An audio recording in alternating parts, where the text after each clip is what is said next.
5 ದಿನ ಕಾರ್ಯಕ್ರಮ ಇದುವರೆಗೂ ಬೆಂಗಳೂರಲ್ಲೆಲ್ಲ ಇಡೀ ಕರ್ನಾಟಕದಲ್ಲಿ ಯಾರೂ ಮಾಡ್ತಾ ಇಲ್ಲ.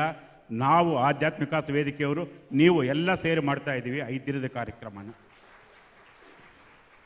ಈಗಾಗಲೇ TTD ಅವರು ಬಂದು ಎಲ್ಲ ಇನ್ಸ್ಪೆಕ್ಷನ್ ಮಾಡ್ಕೊಂಡು ಹೋಗಿದ್ದಾರೆ.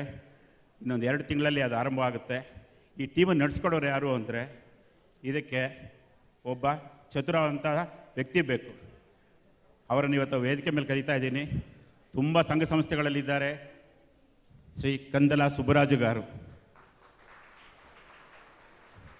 ನಾವು ಗೊತ್ತಪ್ಪ ಚೇರ್ಮನ್ನು ಅಂದರು, ನೀವಿಲ್ಲ ಅಂದರೆ ವೈಭವೋತ್ಸವ ನಡೆಯೋದೇ ಇಲ್ಲ ಅಂತ ಹೇಳಿದೆ ಬಂದಿದ್ದಾರೆ.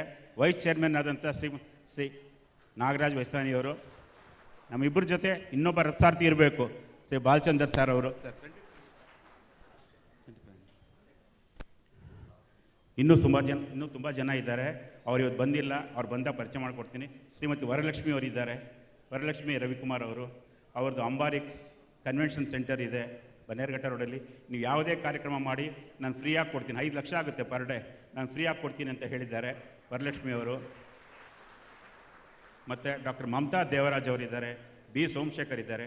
ಅವರೆಲ್ಲ ಸ್ವಲ್ಪ ಲೇಟಾಗಿ ಬರ್ತಾ ಇದ್ದಾರೆ. ಅವ್ರನ್ನ ಅವ್ರು ಬಂದಾಗ ಪರಿಚಯ ಮಾಡಿಕೊಡ್ತೀನಿ. ಈ ಕಾರ್ಯಕ್ರಮಕ್ಕೆ 5 ದಿನಗಳ ವೈಭವೋತ್ಸವಕ್ಕೆ ಕೇವಲ 4 ಕೋಟಿ ಆಗುತ್ತೆ ಅಷ್ಟೆ. ಆದರೆ ಇಂಥ ರಥಸಾರಥಿಗಳಿದ್ದಾಗ 4 ಕೋಟಿ ಅಂತ ದೊಡ್ಡ ವಿಷಯ ಅಲ್ಲ. ಇವ್ರ ಜೊತೆಗೆ ನೀವು ಕೈಗೂಡಬೇಕು. ನನಗೆ ನಿನ್ನೆ ಯಾರ ಹತ್ರ ಹೋದಾಗ ಒಬ್ಬರು ಒಂದು ಕತೆ ಹೇಳಿದೆ. ಕತೆ ಅಲ್ಲ, ನಿಜವಾದ ನಡೆದ ಘಟನೆ. ಹುಬ್ಳಿನಲ್ಲಿ ಸಿದ್ಧಾರೂಢ ಆಶ್ರಮ ಅಂತ ಇದೆ. ಅಲ್ಲಿ ದಾಸೋಹ ನಡೀತಾ ಇತ್ತು. ಸುಮಾರು ಜನ ಹೋಗಿ ಊಟ ಮಾಡ್ತಾಯಿದ್ರು. ಆಚೆ ಒಂದು ಅಜ್ಜಿ ಕೂತ್ಕೊಂಡಿತ್ತಂತೆ. ಆ ಅಜ್ಜಿ ಊಟಕ್ಕೆ ಹೋಗಲಿಲ್ವಂತೆ. ಗುರುಗಳು ಆಮೇಲೆ ಕರ್ಕೊಂಬಂದ್ರಂತೆ, ಯಾಕಮ್ಮ ನೀನು ಬಂದಿಲ್ಲ ಅಂದರೆ, ಗುರುಗಳೇ ಎಲ್ಲರೂ ದಾನ ಕೊಡ್ತಾ ಇದ್ದಾರೆ, ನನ್ನ ಹತ್ರ ಏನೂ ಇಲ್ಲ, 6 ಆಣಿ ಇದೆ ಅಂದ್ಬಿಟ್ಟು ತಿತ್ತಿ ಅಂತಾರೆ ಕರೆ, ಹೊಕ್ಕಾಗಿ ತಿತ್ತಿ, ಅದರಿಂದ 6 ಆಣಿ ಕೊಟ್ರಂತೆ. ಅದಕ್ಕೆ ಗುರುಗಳು ಸಂತೋಷ ಪಟ್ಬಿಟ್ಟು ಅಡುಗೆವನ್ನು ಕರೆದು ನಾಳೆ ಕರಿಬೇವು ಸೊಪ್ಪು ತಂದು ಒಗ್ಗರಣೆಗೆ ಹಾಕಿ ಎಲ್ಲರಿಗೂ ಬಡಿಸು, ಅವ್ರಿಗೂ ಪುಣ್ಯ ಬರಬೇಕು ಅಂದ್ರಂತೆ. ಇಲ್ಲಿ ನೀವು ಕೊಡೋದು ಅಮೌಂಟು ತುಂಬ ದೊಡ್ಡದಲ್ಲ, ನಿಮ್ಮ ಭಕ್ತಿ, ನಿಮ್ಮ ಶ್ರದ್ಧೆ ಮಾತ್ರ ನಿಮಗೆ ಬೇಕಾಗಿರೋದು. ದಯವಿಟ್ಟು ಎಲ್ಲರೂ ಕೈ ಹುಟ್ಟಿಸಿ ಈ ವೈಭವೋತ್ಸವವನ್ನು ನಭೂತೋ ನ ಭವಿಷ್ಯ ಥರ ಮಾಡೋಣ ಅಂತ ತಮಗೆಲ್ಲ ಮನವಿ ಮಾಡ್ತೀನಿ. ಈಗ ಗುರುಗಳನ್ನು ಕಾರ್ಯಕ್ರಮಕ್ಕೆ ವೇದಿಕೆಗೆ ಕರ್ಕೊಂಬರ್ಬೇಕು ಅಂತ ಬಾಲಚಂದ್ರ ಸರ್ ಕೇಳ್ತೀನಿ. ನೀವೆಲ್ಲ ನೋಡ್ತಾ ಇದ್ದೀರಾ, ಸುವರ್ಣ ಗಂಡ ಪಂಡ್ಯಾರ ಸ್ವೀಕೃತರು. ಈ ಸುವರ್ಣ ಗಂಡ ಪಂಡ್ಯಾರ ಕೊಟ್ಟಿದ್ದು ಯಾರೂ ಅಲ್ಲ, ನಮ್ಮ ಬೆಂಗಳೂರಿನವರೇ. ಅದು ಲಕ್ಷ್ಮೀ ರೆಡ್ಡಿ ಅವರು ನಿನ್ನೆ ಬಂದಿದ್ದರು. ಗುರುಗಳಿಗೆ 3 ವರ್ಷದ ಹಿಂದೆ ಗಂಡ ಪಂಡ್ಯಾರ ಕೊಟ್ಟು ತುಂಬ ದೊಡ್ಡದಾಗಿ ಸತ್ಕಾರ ಮಾಡಿದ್ದಾರೆ. ಮಹಾ ಸಹಸ್ರಾವಧಾನಿಗಳು. ಇವ್ರಿಗೆ ಇನ್ನೊಂದು ಹೆಸರಿದೆ, ಧಾರಣ ಬ್ರಹ್ಮ ರಾಕ್ಷಸರು ಅಂತ. 1000 ಪದ್ಯಗಳನ್ನು ಒಂದೇ ದಿನ ಒಪ್ಪಿಸಿದ್ದಾರೆ ಗಟ್ ಮಾಡಿ. ಅಷ್ಟು ಜ್ಞಾಪಶಕ್ತಿ. ನಮಗೆ 2 ಪದ್ಯ ಗಟ್ ಮಾಡೋಕ್ಕೆ ಬರೋದಿಲ್ಲ, 1000 ಪದ್ಯಗಳನ್ನು ಒಂದೇ ಸಲ. ಅದಕ್ಕೆ ಧಾರಣ ಬ್ರಹ್ಮ ರಾಕ್ಷಸರು ಅಂತ ಗುರುಗಳಿಗೆ ಹೇಳಿದ್ದಾರೆ. ಪ್ರವಚನ ಕಿರೀಟ ತುಂಬ ಇದೆ, ನಾವು ಅವ್ರ ಬಗ್ಗೆ ಏನು ಹೇಳಬೇಕಾಗೇ ಇಲ್ಲ. ಅವ್ರ ಬಗ್ಗೆ ಹೊಗಳೋದು ಒಂದೇ, ಸೂರ್ಯನ ಬಗ್ಗೆ ಹೊಗಳೋದು ಒಂದೇ. ಇಷ್ಟು ಹೇಳಿ ಈ ಕಾರ್ಯಕ್ರಮಕ್ಕೆ ಈಗ ನಾಗರಾಜ್ ಸರಿಂದ ಮಾಲಾರ್ಪಣೆ.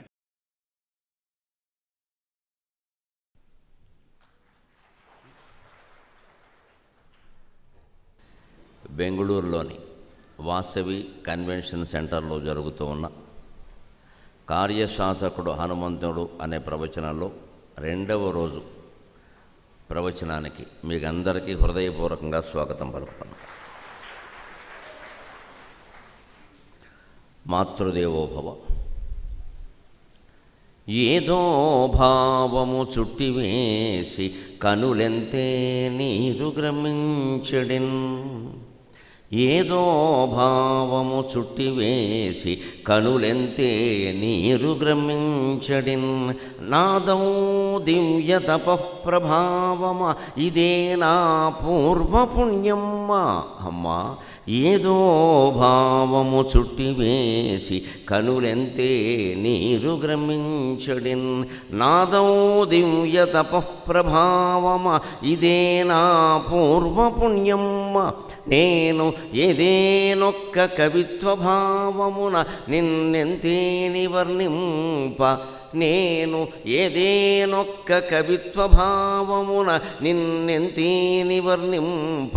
అమ్మా అమ్మా, దైవం బుధ్వనించు పద్యముల, దైవం బుధ్వనించు పద్యముల కమ్మందేనియల్ నింపుచున్. దైవం బుధ్వనించు పద్యముల కమ్మందేనియల్ నింపుచున్. జీవితంలో ఎప్పుడూ గెలవడానికి రెండే మార్గాలు. 10 మెట్లు ఉండవు, రెండే మెట్లు ఉంటాయి. ఒకటి ఆత్మవిశ్వాసం, 2 పరమాత్మ విశ్వాసం. మన మీద మనకి నమ్మకం ఉండాలి. మనల్ని ఈ భూమి మీదకి పంపించిన భగవంతుడి మీద నమ్మకం ఉండాలి. అందుకే అదే హనుమంతుడు సరిగ్గా తన జీవితంలో పాటించింది.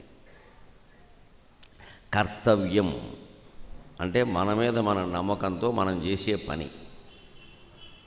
ఆ పైన స్మర్తవ్యం అంటే భగవంతుడిని స్మరించడం. ఈ రెండిటి ద్వారానే మనం విజయం సాధించగలుగుతాం. అదే మనం నిన్న సుందరకాండ ప్రధానాధారంగా, వాల్మీకి రామాయణం ప్రధానాధారంగా జరుగుతూ ఉన్న కార్యసాధకుడు హనుమంతుడు అనేటువంటి ప్రవచనంలో చెప్పుకున్నాం. నిన్న సరిగ్గా హనుమంతుడు సముద్రాన్ని దాటడంతో, లంకకి చేరుకోవడంతో ఆపాం. అక్కడ ఆయన 3 ఆటంకాలని దాటడం అనేది జీవుడు ఆత్మసాక్షాత్కార సాధనలో 3 గుణాలని దాటడంతో సమానం అని చెప్పుకున్నాం. అందుకే దీన్ని సుందరీకాండ అంటారు. కాకపోతే నాయకుడు పురుషుడు కాబట్టి సుందరకాండ అని పెట్టాడు వాల్మీకి. హనుమంతుడు మైనాకుడనే సాత్విక ఆటంకాన్ని సాత్వికంగానే ఎదుర్కొన్నాడు. ఇప్పుడు వద్దబ్బాయి, నీ కోరిక తీరుస్తాను, తప్పకుండా వచ్చేటప్పుడు వస్తాను అన్నాడు. మనం కూడా సాత్విక మర్యాదగా, బంధుమిత్రులు మన మీద ప్రేమతోనే కల్పిస్తారు, కొన్ని కావాలని ఏం చెయ్యరు. కానీ ఆ చాదస్తం వల్ల, ఆ ప్రేమ వల్ల మనం కొన్ని ఇబ్బందులు పడతాం, మన పని అవ్వదు. అటువంటిప్పుడు మర్యాదగానే వాళ్ళకి చెప్పాలి, నీకు నా మీద ఎంత ప్రేమ ఉందో నాకు తెలుసు, కానీ ఇప్పుడు కుదరదు, తర్వాత చూద్దాం అంటే సరిపోతుంది. అలాగే రాజసాటంకం సురస.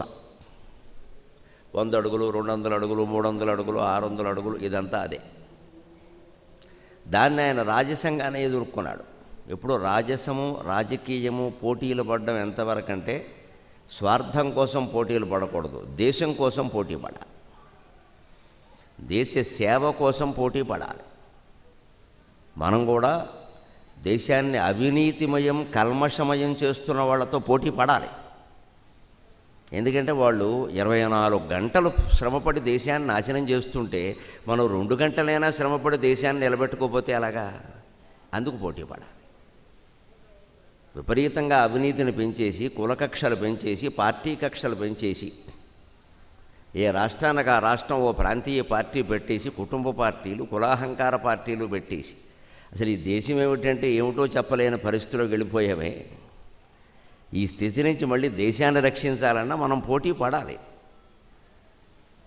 అది ఎందుకోసం అంటే దేశం కోసం, మన కోసం కాదు, మనకు మళ్ళీ ఏదో పదవి రావడానికి కాదు. ఇక్కడ అదే హనుమంతుని నుంచి మనం నేర్చుకోవాలి. ఆయన కోసం ఆయన చేయలేదు, సీతాదేవిని అన్వేషించాలనే లక్ష్యం పెట్టుకున్నాడు కాబట్టి, దాన్ని సాధించాలంటే ముందుకు వెళ్ళాలి కాబట్టి సురసకి ఆ పోటీ పడడం ద్వారా లోపల నుంచి బయటకు వచ్చేసి నమస్కారం పెట్టి, అమ్మ నీతో నేను ఎందుకు పోటీ పడతాను, నువ్వు దాక్షాయిణీ దేవివి, సతీదేవి చెల్లెలివి, శివుని మొదటి భార్య చెల్లెలివి, అంటే శివుడికి మరదలు నువ్వు సాక్షాత్, ఏదో రాక్షసాంశతో వచ్చావు ఇక్కడికి, నీకు నమస్కారం పెడుతున్నా.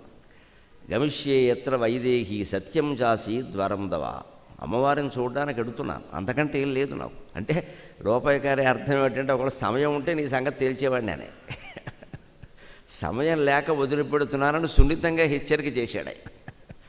సమయం లేదు, అందుకని నన్ను వదిలే, నాతో పెట్టుకోక, నువ్వెవరో నాకు తెలుసు, ఎందుకు వచ్చిన గొడవ ఇదంతా. సత్యం చాసి ద్వారం దవ, ఇంతకీ నీ పంతం ఏమిటి? ఎప్పుడు పంతాలు, పట్టింపులు, శాపాలు, వరాల్లో వాక్య నిర్మాణం చాలా ముఖ్యమండి. Language is important. ఊర్వశి అర్జునుడికి శాపం ఇస్తుంది, నువ్వు పేడివి అవుతావు ఉంది.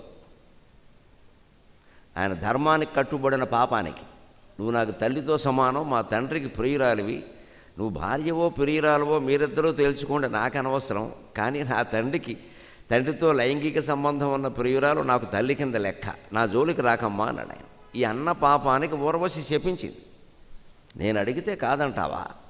అందుకని నువ్వు పేడివాడు అవుతావు. ఎంత దుర్మార్గం! అంచేత బలాత్కారాలు, అత్యాచారాలు మగవాళ్ళ సొత్తు అనుకోకలా ఆడవాళ్ళకి ఉన్నాయి. శూర్పణఖ ఏమిటి, ఊర్వశి ఏమిటి, మనుచరిత్రలో వరూధిని ఏమిటి, నానా గొడవ పెట్టింది ప్రవరుణ్ణి. అంచేత ఇదేదో మగవాళ్ళు చేసేది ఇది అందరూ చేస్తారండి. ఎవరికి అవకాశం వస్తే వారు చేస్తారు. అహంకారం పనిచేస్తుంది అక్కడ. అత్యాచారం దగ్గర ప్రధానంగా పనిచేసేది కామవాంఛ కాదు, అహంకారం పనిచేస్తుంది. నేను అడిగితే కాదంటావా? ఇక్కడ కామవాంఛ ఏమి ఉండదు. అక్కడ బలాత్కారంలో కామవాంఛ ఏముంటుందండి? ఏమి ఉండదు అసలు. అది అహంకారం. అక్కడ అహంకార సంతృప్తి అనేది ఆడాళ్ళకైనా ఒకటే, మగాళ్ళకైనా ఒకటే. దానికి అలా సమాధానం చెప్పాడు. ఆవిడని శాంతింపజేసి, నువ్వు ఏమన్నా నా నోట్లో ప్రవేశించకుండా ఎవరూ బయటికి వెళ్ళలేరు అవును. నేను నోట్లో ప్రవేశించాను, బయటకు వచ్చాను, నన్ను వదిలేయి, నేనేం అవమానం చేయలేదు కదా అంటే సంతోషించి ఆశీర్వదించింది. సరే, సింహిక సంగతి ఒక గుద్దుతో తేల్చి బారేశాడు. ఇక దాంతో చర్చలు అనవసరం. అప్పుడే ఆయనకి దేవతలు కనిపించి, నీకు ఉన్నట్టుగా 4 లక్షణాలు ఎవరికి ఉన్నా సరే అనుకున్న పని ప్రతీదీ అవుతుందయా అన్నారు. ఏతాని యస్య చత్వారి వానరేంద్ర యథాతవ ధృతిర్దుష్టిర్మతిర్దాక్ష్యం సకర్మసు నసీదతి. పని చేయడానికి కావలసింది 4 లక్షణాలు ప్రధానంగా. ఒకటి ధృతి, ముందు ధైర్యం ఉండాలి, కరేజ్. మనకి ధైర్యం లేకుండా, ఉత్సాహం లేకపోతే పని ఎలా చేస్తాం? అంటే క్లిష్ట కార్యాలు. ఊరికే పక్కకి వెళ్ళి ఇడ్లీ తెచ్చుకోవడానికి ఇవన్నీ అవసరం లేదు. ప్రతి చిన్నదానికి కాదు. ఇక్కడ ఒక మహత్తర కార్యాన్ని మనం సాధించాలంటే ముందు ధైర్యం ఉండాలి, ధృతి. దృష్టి అంటే ఇప్పుడు ఈ వివ్యాణ విషయం ఆలోచిస్తే సరిపోదు. ఓ నెల 2 నెలల ముందు ఆలోచించాలి, కొన్నిటికి 2-3 ఏళ్ళు ముందు ఆలోచించాలి. ఇప్పుడు భారతదేశం 5వ స్థానంలో ఉంది. ప్రపంచ ఆర్థిక శక్తులలో 5వ శక్తిగా రూపొందింది. ఇదివరకు 75 ఏళ్లలో ఎప్పుడూ సాధించిన విజయాన్ని భగవంతుడి దయ వల్ల మనం సాధించాం. భగవంతుడి అనుగ్రహం పూర్ణంగా కురుస్తోంది భారతదేశం మీద. మనం భక్తి జ్ఞాన వైరాగ్యాలతో ఉండడమే కావలసింది, ఇంకేం అక్కల.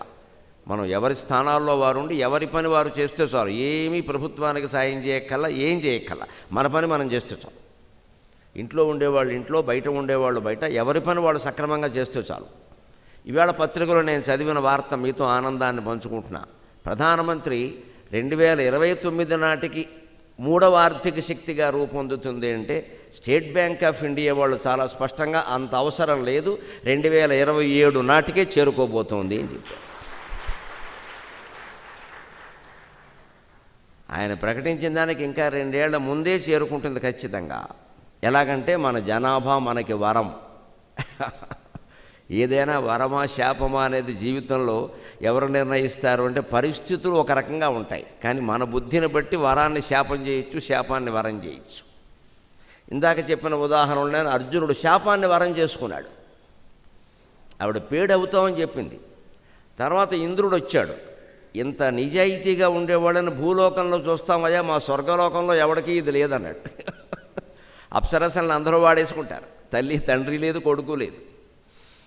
ఎందుకంటే తండ్రి యజ్ఞం చేసి ఏదో స్వర్గానికి పెడతాడు, కొడుకు యజ్ఞం చేసి పెడతాడు. ఇద్దరూ ఒకే అప్సరసతో కాలక్షేపం. పురాణాల ప్రకారం చెప్పాలంటే అంతే. భోగం అంటే భోగమే. అప్సరసలకి వాయు వరసలు ఉండవు. అక్కడ అది వర్తించదు. కానీ ఇక్కడ కూడా ఆ నీతిని పాటించావయ్యా, నరుడువైనా నీకు నమస్కారం చేస్తున్నాను అన్నాడు ఇంద్రుడు స్వయంగా. మానవుడు గొప్పతనమే అక్కడుంది.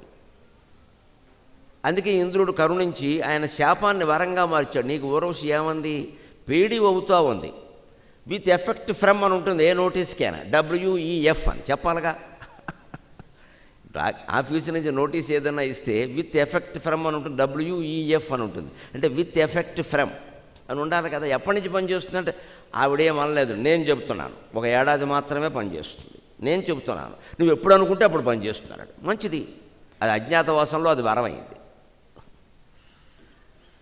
అంచేత దైవానుగ్రహం ఉంటే శాపాలు వరాలు అవుతాయి. కర్ణుడి దగ్గర కొన్ని వేల అస్త్రాలు ఉన్నాయి. ఒక రకంగా అర్జునుడిని మించిన అస్త్రాలు కూడా కొన్ని ఉన్నాయి. ముఖ్యంగా నాగాస్త్రం ఉంది. దానికి విరుగుడు అర్జునుడి దగ్గర లేదు. అది వేస్తే అర్జునుడు అయిపోవలసిందే. 17వ రోజు యుద్ధంలో నాగాస్త్ర ప్రయోగం చేయగానే అర్జునుడైతే నేను చనిపోయాననే అనుకున్నాడు. దానికి విరుగుడు లేదు. ఏవో తీస్తున్నాడు ఇక్కడ. ఊరికే కొబ్బరిని పొలాలు అవన్నీ నేను పనిచేయవు. ఆయన 15 ఏళ్ల పాటు ఉపాసన చేసి నాగదేవతల అనుగ్రహాన్ని పొంది అస్త్రం వేశాడు. అదే యక్షిణీ విద్య. నిన్న చెప్పుకున్నాం మనం, యక్షిణీ విద్య. అటువంటి విద్యను ప్రయోగించాడు.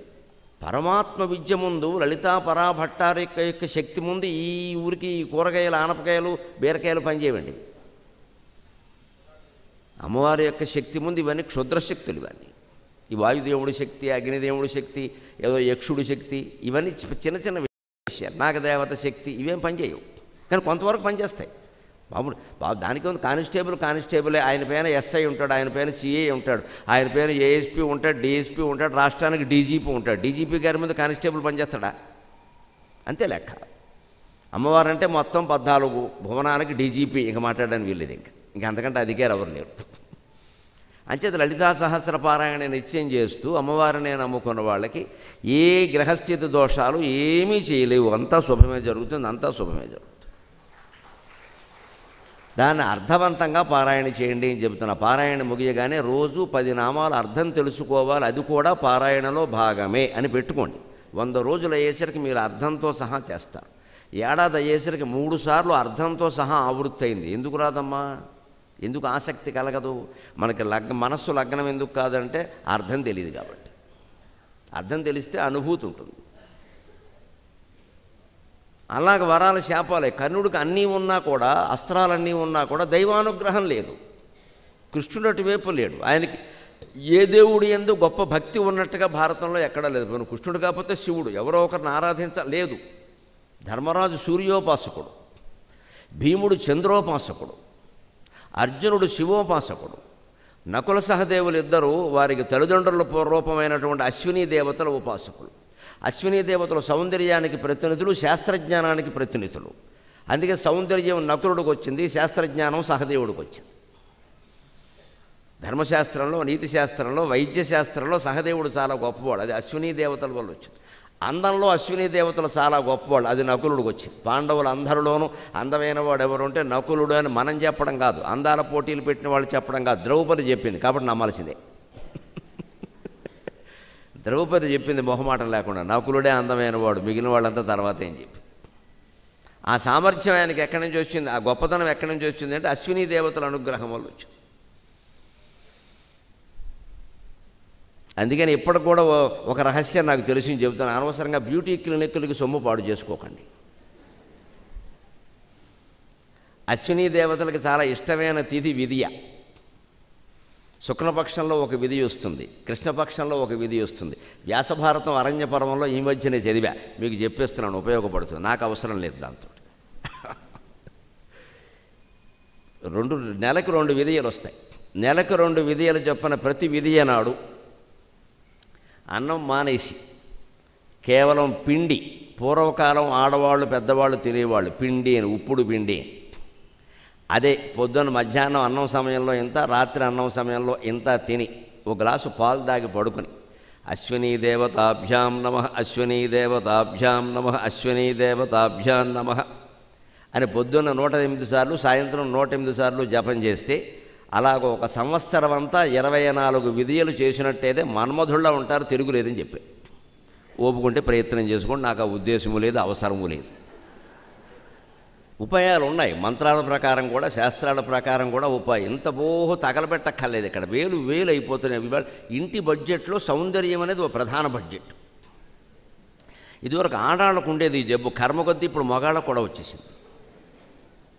మెన్ బ్యూటీ క్లినిక్, అక్కడ సెలూన్ కాదు, క్లినిక్కే. మెన్కి బ్యూటీ ఏమిటి నాకు అర్థం కాదు, మగాడు అవ్వడమే ఒక పెద్ద బ్యూటీ, ఇంకేం అక్కర్లేదు. ఇంక మళ్ళీ వీడికో బ్యూటీ ఇక్కడ. ఇదే మనం వదిలించుకోవాలి. అంతగా కావాలనుకుంటే ఎలాంటి ఉపాయాలు, ఖర్చు లేని ఉపాయాలు ఉన్నాయి. పైగా 15 రోజులకు ఒకసారి అన్నం మానేసి పిండి తింటే ముందు ఫిజిక్ బాగుంటుంది, శరీరం బాగుంటుంది. అది అందంగానే ఉంటుంది ఖచ్చితంగా. శరీరం బాగుంటే అందంగానే ఉంటుంది, బరువు తగ్గిపోతాంగా, అందంగానే ఉంటాం. ఏదో స్లిమ్గా అంటామే, స్లిమ్గానే ఉంటాం. ఇలాంటివన్నీ ఉన్న అశ్విని దేవతల యొక్క అంశం. అందుకని ఎప్పుడూ దైవానుగ్రహం అనేది మన కష్టాలను సుఖాలుగా మారుస్తుంది, శాపాలను వరాలుగా మారుస్తుంది. కర్ణుడికి ఆ దైవానుగ్రహం లేకే ఓడిపోయాడు, సామర్థ్యం లేక కాదు. సామర్థ్యం విషయంలో కూడా అర్జునుడితో సరిపోవడం వేరే విషయం అది. కానీ ఆ సామర్థ్యం అంతా దైవానుగ్రహమే. అనేక వరాలు, అనేక పాశుపతం అర్జునుడి దగ్గర ఎక్కడుంది? హనుమంతుడు కూడా ఎంత గొప్ప వీరుడైనా సాధకుడైనా రామానుగ్రహం వల్లనే నేను ఇది సాధించగలిగాను అని చాలా స్పష్టంగా చెప్పాడు. అందుకే గుణాతీతంగా ఎదిగాడు. ఇది మనము చెయ్యాలి. ఇప్పుడు ఆయన లంకలోకి ప్రవేశించాక అది పున్నమి నాటి రాత్రి కావడంతో లంకంతా జల్లెడ పట్టేశాడు. జల్లెడే ఎక్కడుంది అని విచిత్రంగా పాపం ఆ కంగారులో వెతకాలనే తాపత్రయంలో నదులు, చెరువులు, కాలువలు కూడా వెతికేశాడు. నదుల్లో, కాలువల్లో మనిషి దొరుకుతుందా? ఒకడు ఆడమనిషి ఏ స్నానానికైనా వస్తే మాత్రం వెళ్ళిపోతుంది, కానీ అక్కడ ఉంటుందా? ఏం లేదు, ఇంకా అప్పగించిన పని చెయ్యాలంతే ఆయన. ఇలా వెతికి విసుగొచ్చింది. అప్పటికి రాత్రి 12 అయిపోయింది. చంద్రుని చూస్తున్నాడు, దిశ క్రమంగా మారుతోంది. ఏమిటిది, ఎంతసేపు ఇలాగా? ఎక్కడ ఉండలేదు. చెట్లు వెతికాడు, వనాలు వెతికాడు, తోటలు వెతికాడు, అనేక రకాలు వెతికాడు, ఎక్కడ దొరకల. అప్పుడు ఏమనిపించిందంటే మనస్సులో సహజంగానే, అనవసరం, ఇంక దొరకదు, వెళ్ళిపోతే మంచిది. రాముడికి ఈ వార్త చెప్పి కాస్త ఓదార్చచ్చు. ఎందుకు వచ్చిన అసలు ఇక్కడ ఉందో లేదో, ఇక్కడ ఉంటే ఎందుకు దొరకదు? ఎవరో జటాయువు చెప్పాడని, లేదా సంపాతి చెప్పాడని, శబరి చెప్పిందని ఆ మాటలు పట్టుకుంటే అలాగే. ఏమో వాళ్ళు ఏం చూశారో, ఆకాశంలో ఎగురుతుంటే చూశారు. వాడు రావణుడో ఎవడన్నా సినిమా యాక్టరో ఎవడికి తెలుసు? అదే సినిమా షూటింగ్ ఏమో, మనకేం తెలుసు అని ఇంకా రకరకాల ఆలోచనలు. సరిగ్గా మనకి మహత్తర కార్యానికి పోనుకున్నప్పుడు మధ్యలో ఇటువంటి ఆలోచనలు వస్తాయి. ఆయనకి వచ్చాయి. వెంటనే ఒకే ఒక ఆలోచనతో ఆ ఆలోచనను అట్టు తిరగేశాడు. అర్ధానర్ధంతరే బుద్ధికి నిశ్చితాపి నశోభతే ఘాతయంతిషు కార్యాణి దూతా పండితమానినకా. చాలా అందమైన గొప్ప శ్లోకం, మనందరికీ ఒక పాఠం ఇది. మనకి ఎప్పుడు ఒక పెద్ద కార్యక్రమం ఏదైనా తలపెట్టినప్పుడు, ఇంట్లో వివాహ సంబంధాలు వెతకడమో ఏదైనా సరే, ఉద్యోగ ప్రయత్నాలు, ముఖ్యంగా ఉద్యోగ ప్రయత్నాలు చేస్తారు. 4 ప్రయత్నాలు చేసి ఆగిపోగానే, ఏదైనా తేడా రాగానే, ఇంక నాకు ఉద్యోగం రాదండి, నాకు జాతకం చెప్పిన వాళ్ళు కూడా చెప్పేశారండి, నాకు రాదని చెప్పేసి, నాకు అనవసరం అంటే వీడికి చెయ్యాలని లేదు. ఇదే అర్ధ అనర్ధ. అర్ధ అంటే చెయ్యడం, అనర్ధ అంటే చెయ్యకపోవడం. బుద్ధి ఎప్పుడు ఎలా ఉంటుందంటే అర్ధానర్ధాంతరే బుద్ధికి నిశ్చితాపి నశోభతి. ఎప్పుడు ఒక నిర్ణయం తీసుకునే ముందు, దేనికైనా సరే, ఉద్యోగం, వివాహం, కార్యక్రమం ఏదైనా సరే, నిర్ణయం తీసుకునే ముందు 10 నిమిషాలు కాదు, 10 రోజులు కాదు, 10 సంవత్సరాలు ఆలోచించవచ్చు, తప్పులేదు. కానీ వన్స్ ఇట్ ఈజ్ డిసైడెడ్, మనం దాన్ని మార్చకూడదు. ఒక నిర్ణయం అయిపోయిందంటే ఇంకా మార్చకూడదు. అందుకే పెళ్లికి ముందు నిశ్చితార్థం అంటారు. నిశ్చితార్థం అయిన తర్వాత ఏ విషయాలు తెలవని సమస్య లేదు, భగవంతుడికి దండం పెట్టుకోవడం, ముందుకెళ్ళిపోవడం అంతే. మాకు ముందు తెలవలేదండి, ఇప్పుడు తెలిసింది, రేపు పెళ్ళయ్యాక ఇంకో 2 తెలుస్తాయి, మానేస్తావా? అప్పుడు తెలవని ఏదైనా ఉందా? ఇప్పుడు పెళ్లి కాకముందు పరోక్షంగా తెలిసాయి, పెళ్ళయ్యాక ప్రత్యక్షంగానే తెలుస్తాయి.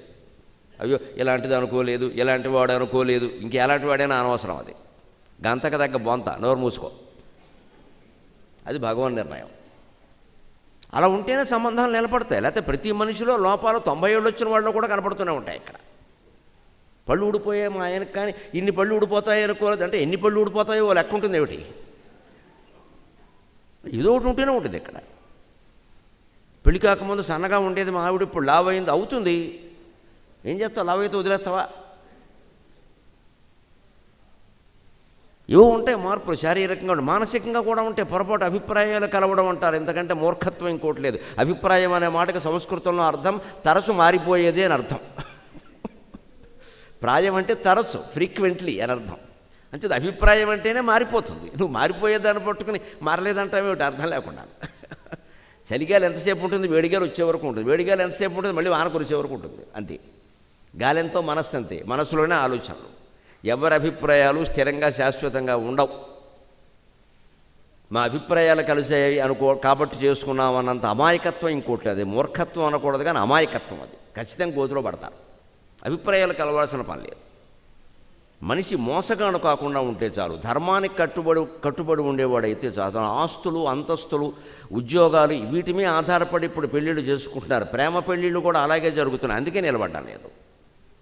ఈ ప్యాకేజీ ఎంత, అందులో లీకేజీ ఎంత, ఇది కావాలి. ఇప్పుడు ప్యాకేజీ ఉంటుందమ్మా, సంవత్సరం నెలకే 10 లక్షలు ఉంటుంది, చేసేసుకుంటావా? నెలకు 10 లక్షలు సంపాదించేవాడు నీతోడు ఎందుకు చేస్తాడు కాపురం, పని లేక? వాడు చూసుకుంటాడు, వాడికి తగిన వాడని. అసలు అంత సొమ్ము మనకెందుకు, ఇది ఆలోచించేయాలి. వాళ్ళ ఆస్తులను చూసి అంతస్తులను చూసి ఇస్తున్నారు, అందుకే దెబ్బతింటున్నాయి. అందుకే ఎప్పుడు ఒక నిర్ణయం తీసుకున్నాక అర్ధానర్ధాంతరే బుద్ధికి నిశ్చితాపి నశోభతే. నువ్వు నిశ్చయం తీసుకోకముందు ఆలోచించు. 100 సంబంధాలు చూడు, 100 ఉద్యోగ ప్రయత్నాలు చేయి, తప్పులేదు. ఎందుకంటే ఒక మాట ఇవ్వలేదు, మనం కట్టుబడలేదు, తాంబూలం పుచ్చుకోలేదు, ముహూర్తం పెట్టుకోలేదు. అలాగే ఉద్యోగం ఏదో ప్రయత్నం చేస్తున్నాం, మనమేం చేరిపోలేదు, సంతకం పెట్టలేదు. ఇంకా చేరడానికి వాళ్ళు వారం రోజులు గడువు ఇచ్చారు. ఈలోపు ఎవరో చెప్పారు ఆ కంపెనీ ఉండదరా, మూసేస్తారు అనవసరంగా అని చెప్పారు. మంచిదే, అది నువ్వు కూడా ఒక వారం అడుగు. ఆ డేట్ వచ్చాక ఫోన్ చేసి నాకు ఏదో మా ఇంట్లో ఎవరికో బాగుండలేదండి, ఒక వారం రోజులు నాకు గడువు ఇవ్వండి అని అడుగు. నిర్ణయించుకో, వాళ్ళకే తెలిసి వస్తుంది. ఎందుకంటే ఒక్కొక్కళ్ళు ఉద్యోగాలు ఇస్తామని చెప్పి ముందు డిపాజిట్ కింద కట్టమంటారు 5-6 లక్షలు, మళ్ళీ తర్వాత కనబడ్డా మన డిపాజిటే మనకి జీతం కింద ఇస్తాడు. 5 లక్షలు మన దగ్గర కట్టుకుని నెలకి 50,000 ఇస్తాడు ఏడాది. ఎందుకు ఇవ్వడం, మన డబ్బేగా. ఏడాది తర్వాత కంపెనీ బోర్డు తిప్పేస్తాడు. మోసపోయామంటే ఎలా మోసపోయావు, ఏమి విచారణ చేసుకోకుండా వాడు అసలు ఉద్యోగం నీకు జీతం ఇవ్వాల్సిన వాడు నేను డిపాజిట్ కట్టమంటాడట, అదేం ఉద్యోగం? అదేమైనా క్యాషియర్ పోస్ట్ అయితే పోనీ బాబు నీకు రాగానే క్యాషియర్ ఇస్తున్నాం, అలా ఎవరికి ఇవ్వకూడదు కూడా. కొత్త వాళ్ళకి ఎప్పుడు క్యాషియర్ పోస్ట్ ఇవ్వకూడదు. ఇస్తున్నాం, నువ్వు ఏదైనా మాకు ఉంటుంది కదా కొంచెం జాగ్రత్త, దానికి రసీదు అడగాలి ఖచ్చితంగా. అది మంచి కంపెనీ కాదు, తేల్చుకోవాలి. 2 పెద్ద మనుషులు సాక్ష్యాంతకాలు చేయించాలి అవసరమైతే. ప్రతిభ ఉన్నవాడు ఇలా ఆలోచిస్తాడు, చేతకానివాడు చేరిపోతాడు, దానికే ఉంది, ఎవడు ఇవ్వడు కాబట్టి. ఇది అందుకని హనుమంతుడు ఏం చెబుతున్నాడంటే ఇక్కడ అతనికి చేద్దామా వద్దా, మానేద్దామా వెళ్ళిపోదామా అనగానే తప్పు, ఆ మాట ఇప్పుడు అనకూడదు. దూతా పండితమా అని నేనెవరిని, దూతని, రామదూతని, సుగ్రీవ దూతని. సుగ్రీవుడు ఏం చెప్పాడు, వెతికి రమ్మన్నాడు, అంతేగాని మధ్యలో మానేసి రమ్మని నాకు చెప్పల. ఇది యజమాని చెప్పాడు, నేను చేస్తున్నా, తేడా పాడాలుంటే అయింది. ఇది నిశ్చిత. అంచేది అనర్ధాంతరే బుద్ధికి నిశ్చితాపి నశోభతే. ఎప్పుడు ఒక నిశ్చయంకి వచ్చిన తర్వాత, ఒక నిర్ణయం తీసుకున్నాక ఇక మళ్ళీ మార్పు ఆలోచనకి మనస్సులో అవకాశం ఇవ్వకూడదండి. చాలామంది మనం రోజువారీ కార్యక్రమాల్లో కూడా క్రమశిక్షణ ఎక్కడ పాటించకుంటే ఇక్కడే. గంటకో మాట, 2 గంటలకో మాట, 3 గంటలకో మాట, రాత్రి పడుకునేటప్పుడు ఓ మాట, మధ్యాహ్నం అన్న మాట ఏమైంది? ఒక మాట కట్టుబడి ఉండాలంతే. ఏదంటే అదే మనకు తోచినట్టు ఉంటామంటే రోజువారీ జీవితమే దెబ్బతింటుంది. పోనీ అదేదో పర్వాలేదు, సర్దుకోవచ్చు. స్థిరమైన నిర్ణయాలు, ఓ ప్రాపర్టీ కొనదలుచుకున్నావు, ఓ 25 లక్షలు పెట్టదలుచుకున్నావు, ఓ స్థిరమైన నిర్ణయం తీసుకోవాలి. తీసుకోవడానికి నువ్వు అవసరమైతే 1 నెలలు వాయిదా వేసే. కానీ ఊరికే మధ్యాహ్నం ఒకలాగా రాత్రి ఒకలాగా ఆలోచిస్తే బుర్ర పాడవుతుంది. ఆ 25 లక్షలు ఆసుపత్రికి అవుతాయి ప్రాపర్టీ కొనకపోగా. అది తీసుకునే ముందు కావలసిన వాళ్ళనే సంప్రదించు. స్థిరాస్తి రంగంలో ఉంటారు కొంతమంది. నా బోటుగాడిని అడిగితే ఏం ఉపయోగం, నాకేం తెలియదు. అది మనకి స్థిరాస్తి ఏమిటంటే సుందరకాండ, ఇంకేం లేదు. మనకేం తెలుస్తే దానికి సంబంధించిన వాళ్ళు ఉన్నారు బోడంతమంది. వాళ్ళని అడిగితే అదే కంపెనీ, వాడు ఇప్పుడు 3 కంపెనీలు పెట్టాడు, మూసేసాడని చెబుతాడు. వాడిని తెలుస్తుంది. ఒకసారి నిర్ణయం తీసుకున్నాం మనం, ఇంకా అక్కడి నుంచి దాన్ని ముందుకు వెళ్ళిపోవడం జాగ్రత్తగా ఉండాలి. లేదు తక్కువలో బయటపడితే చూడ, ఇది ఉండాలి. అప్పుడు ఘాతయంత్రిషు కార్యాణి దూత పండితమానిన. కొంతమంది దూతలు ఎలా ఉంటారు అంటే పండితమానిన, పండితం మన్యుడు అంటారు తెలుగులో. స్వయమేవ పండితం మన్యే, తనని తానే పండితుడు అనుకుంటాట, ఎవరిని ఏ సలహా అడగట్ట. అటువంటి వాడిని సంస్కృతంలో ఏమంటారంటే పండితం మన్యుడు అంటారు. పండితం స్వయం మన్యతే ఇది పండితం మన్య. అది తిట్టు పదం. ఎవరైనా సన్మానం చేసేటప్పుడు వీరు పండితం మన్యుడు అనకూడదు, కొంపలు అంటుకుంటాయి. పండిత మాన్యుడు అంటే గొప్ప పండితుడు అని అర్థం. పండితం మన్యుడు అంటే తనను తాను పండితుడు అనుకుంటున్నాడు కానీ వీడికి అంతగా రాదు అని అర్థం. అంటే దూత పండితమానిన. దూతలు ఎటువంటి వాళ్ళు అంటే కొంతమంది యజమాని చెప్పిన పని చేయడం మానేసి సొంతంగా ఆలోచన చేసేసి దానికి రకరకాల నిర్ణయాలు తీసుకుంటే ఏమైపోతుంది కార్యక్రమం, నేను చెప్పింది ఏమిటి, నువ్వు చేసింది ఏమిటంటారు. యజమాని చెప్పిన పని చేసి దానిపైన ఇంకేదన్నా ఆయనకు ఉపయోగపడే పని చేస్తే అది వేరే విషయం. హనుమంతుడు అదే చేశాడు. సీతాదేవిని వెతికి పట్టుకోవడంతో పాటుగా లంక శుభ్రంగా పరశురామ ప్రీతి చేశాడు. అది రాముణ్ణి సుగ్రీవుణ్ణి సంతోషపెట్టే విషయమే. ఎందుకంటే యుద్ధంలో సగం యుద్ధం ఇక్కడ అయిపోయింది. మళ్ళీ వీళ్ళు మొత్తం ఆ కాలనీ ఈ కాలనీ పెట్టి ప్రభుత్వం వారు సంక్షేమ పథకాల కింద గృహాలు కేటాయించి అందరూ ఇళ్ళు కట్టుకునేలోగా సీతాదేవిని తీసుకెళ్ళిపోతారు. వీళ్ళకి అనవసరం విషయం. ఇది ఆలోచన. అందుకని అర్ధానర్ధాంతరే బుద్ధికి నిశ్చితాపి నశోభతే ఘాతయంత్రిషు కార్యాణి దూత పండితమాని నాకు ఎప్పుడు ఒక నిర్ణయం తీసుకున్నాక తిరిగి ఆలోచన చేయదు, మంచో చెడ్డో. అప్పుడు కూడా మనస్సులో భయం ఉందనుకోండి, నమ శివాయ నమో నారాయణాయ శ్రీమాత్రే నమః. అమ్మా నిన్నెంతో ప్రార్థించానమ్మా, నువ్వు నాకు కనపడలేదు, నేను నిర్ణయం తీసుకున్నా, కుటుంబానికి యజమానిగా నాకు తప్పదు కదా, నీవా కనపడేవెంత మొత్తుకొనినన్. అమ్మవారితో చెప్పుకోవలసిన మాట ఇదే, నీవా కనపడేవెంత మొత్తుకొనినన్, నేనే స్వయం నిర్ణయాలేవో కొన్నిటి చేసినా ననుచు నన్నే నిందసేయన్ భవానీ వేరెవ్వరు దిక్కునాకిక. నీవా కనపడవెంత మొత్తుకొని నన్నేనే స్వయం నిర్ణయాలేవో కొన్నిటి చేసినాననుచు నన్నే నిందసేయన్ భవానీ వేరెవ్వరు దిక్కునాకిక. భవన్నీరేజ నేత్రంబులన్ రేవుల్గట్టు కృపారసంబు, భవన్నీరేజ నేత్రంబులన్ రేవుల్గట్టు కృపారసంబు నన్ను పాలించుంగదే చాలదే. ఇష్టదైవం అనే కావ్యంలో అమ్మవారి మీదనే రాసిన పద్యం ఇది. ఇంట్లో ఉండి బొమ్మ పెట్టుకుని మేము పూజలు చేసి ప్రార్థన చేసి, అమ్మ ఇంట్లో ఈ సమస్య వచ్చిందమ్మా, ఒకడికి పెళ్ళి ఒకడికి ఉద్యోగం, ఏదో నిర్ణయాలు తీసుకోలేకపోతున్నాను నేను, నువ్వేమన్నా చెప్పు అంటే నువ్వేమన్నా కనపడి చెప్తావా, అమ్మవారు కనపడి మనకు ఒరే చేయరాని చెబుతుందా, ఇవిడ అంత అదృష్టం ఉందా మనకి. నేను అందుకే ఒళ్ళుమండి అన్నా, నువ్వేమో కనపడవు, మరి మేము తప్పదు, కుటుంబానికి యజమాని నేను, ఏదో నిర్ణయం తీసుకోవాలి కదా. ఏ నాన్నగారు ఏం చేశారంటారు, ఏం చేశారని ఆవిడ కూడా అడుగుతుంది, నేను ఏదో చెయ్యాలి కదా, నా మీద బాధ్యత ఉన్నప్పుడు, అందుకని నిర్ణయం తీసుకుంటాం. అందుకని నీకు దండం పెడుతున్నా, నన్ను రక్షించేదెవరు, భవన్ నీరేజ నేత్రంబులన్ రేవుల్గట్టు కృపారసంబు నన్ను పాలించుంగదే చాలదే. బిడ్డ తప్పు చేసినా క్షమించేటువంటి సహనగుణం కలిగిన జగన్మాత పార్వతీదేవివి, అంచేత నా నిర్ణయంలో దోషమున్నా నువ్వే దాన్ని సరిచేసుకో అంటే ఖచ్చితంగా కుటుంబాన్ని కాపాడు తీరుతుంది. ఆ మనిషి స్త్రీ అయినా పురుషుడైనా వారు చేసిన నిర్ణయం శ్రీకృష్ణ పరమాత్మ నిర్ణయంలో ఉంటుంది, తిరుగులేదు. అది కుటుంబానికి మేలే చేస్తుంది, అది ధైర్యం కలిగిస్తుంది. ఓ మల్లగొల్లాలు పడిపోయి నిద్రంతా మానేసి కాఫీలు తాగేసి టీలు తాగేసి పైత్యం బాగా పెంచేసుకుని మళ్ళీ బిళ్ళలు బాగా వేసేసుకుని చివరికి ఏ నిర్ణయం తీసుకోలేక పత్రికల వాళ్ళకి రాయడం, ఓ సోదరి ఓ సోదరుడు మీరు నిర్ణయం చెప్పండి. వాళ్ళు ఏం చేస్తారండి, వాళ్ళేం చేస్తారు? ఆలోచించగలిగినంతవరకు దంపతులు ఆలోచించాలి. ఆలోచించలేని పరిస్థితి లేకపోతే అమ్మవారికి దండం పెట్టేసి, అమ్మ నీ దయ, తప్పనిసరి ఈ నిర్ణయం తీసుకుంటున్నాం, కాపాడే పూజని, ఇది కాపాడు తీరుతుంది, అనుమానం లేదు ఆవిడ. ఎందుకంటే భక్తి ప్రియా భక్తి గమ్య భక్తి వశ్యా భయాపహ, లలితా సహస్రం అన్నమాట. భక్తి ప్రియా భక్తి గమ్య భక్తి వశ్యా భయాపహ. భక్తికి భగవంతుడు లొంగుతాడు, దేనికి లొంగడు, భక్తికి లొంగుతాడు. నేనేం చేయలేకపోతున్నాను నీ దయ అని ఒక్క దండం పెడితే, నీకెందుకురా నేను చూసుకుంటే అదో ప్రపంచమే మాయ, నువ్వేదో ఏడుస్తున్నావు ఎక్కడ, నేను చూస్తాను పో, నీకు అనుకూలంగా మొత్తం సినిమా రీల్ తిప్పేస్తా అంటాడు. మన నిర్ణయానికి అనుకూలంగా రీల్ తిప్పేస్తాడు. 3 రోజుల్లో వ్యవహారం మారిపోతుంది, మనకే ఆశ్చర్యంగా ఉంటుంది, ఇది ఇలా మారిపోయిందని మన భక్తి. అందుకని హనుమంతుడికి ఆ భక్తి ఉంది. హనుమంతుడు సాధకుడు, భక్తుడు, దాసుడు, వీరుడు అన్నీను, కేవలం పనులు మామూలుగా అందుకని దూసుకుంటూ ముందుకు వెళ్ళిపోయాడు.